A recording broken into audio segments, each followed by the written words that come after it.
അവൻ എന്റെ സ്വത്ത് വേണോ അതോ ഇഷ്ടപ്പെട്ട പെണ്ണ് വേണോ എന്ന് ഞാൻ ചോദിച്ചു.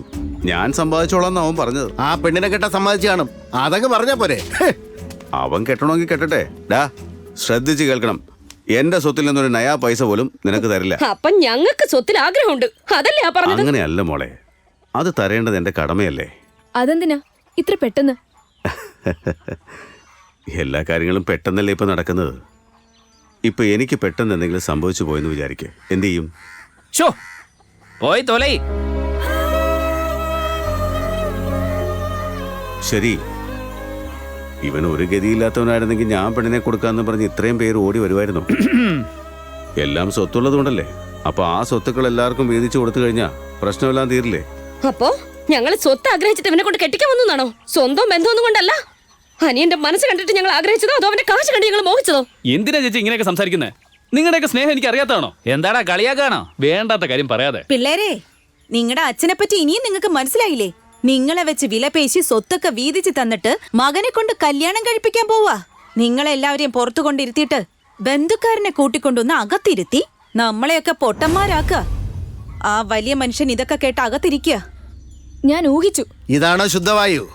മരുമക്കൾക്ക് കൊടുക്കുന്ന മാന്യത എന്താണെന്ന് മനസ്സിലായില്ലേ? വന്ന ദിവസം വാഴയില, പിറ്റേ ദിവസം വട്ടയില, മൂന്നാം നാൾ കൈ, നാലാമത്തെ ദിവസം തറയില്. മകമേ, നിനക്ക് പഴഞ്ചൊല്ല് പറയാൻ വേറെ നേരമൊന്നും കണ്ടില്ലേ? വാടി പോവാം. ഇരിക്കളിയാ, അങ്ങനെയൊന്നും ഇല്ല. എന്തിനാ ആവശ്യമില്ലാത്ത കാര്യം ഇല്ലാത്ത കാര്യം പറയുന്നോ? ഞാനോ? ഡാ, നിങ്ങൾക്ക് വേണ്ടപ്പെട്ടവരെ വിളിച്ച് അകത്തിരുത്തിയിട്ട് അച്ഛനും മോനും കൂടി ഞങ്ങൾ അപമാനിക്കാണോ? ഞാൻ വരാൻ പറഞ്ഞിട്ടല്ല അയാൾ വന്നത്. എന്തോ സംസാരിക്കാനുള്ളത് കൊണ്ട് എന്നെ കാണാൻ വന്നതേ ഉള്ളൂ. കല്യാണം ഉറപ്പിക്കാനല്ലേ അയാൾ വന്നത്? ഡേയ്, ഇനി ഈ വീട്ടിലോട്ട് വരണമെന്ന് നീ പറഞ്ഞ അതിന്റെ കാല് ഞാൻ വെട്ടും. കേട്ടില്ലേ? കുടുംബക്കാരെല്ലാം എത്തിയിട്ടുണ്ട്. പ്രശ്നം തുടങ്ങുന്നതേ ഉള്ളൂ. തെക്കടി കുടുംബം അത്ര മോശപ്പെട്ട കുടുംബമൊന്നും അല്ല. അകത്ത് ഒന്ന് സംസാരിക്കാം. കയറാ. വരുന്നെങ്കിൽ നീ ഇപ്പൊ എന്റെ കൂടെ വാ, ഇല്ലെങ്കിൽ ഇവിടെ തന്നെ നിന്നോ. നിങ്ങൾ പോയി കഴിഞ്ഞാ പിന്നെ എനിക്കെന്താ ഇവിടെ കാര്യം? അളിയ, കാര്യങ്ങളൊക്കെ പറഞ്ഞു തീർക്കാതെ പോയിട്ട് ആർക്ക് എന്ത് പ്രയോജനം? ഞാനല്ല അവസാനിപ്പിച്ചിട്ടാ പോകുന്നത്. എന്നോട് സംസാരിക്കാൻ നീ ആരടാ? അവൻ ആരാണെന്നോ ഒന്നുകൂടെ ആലോചിച്ചിട്ട് സംസാരിക്കേ. കണ്ടാ, നാവുപൊക്കി തുടങ്ങി. ചെയ്തെല്ലാം പറഞ്ഞു കേൾപ്പിക്കാണോ?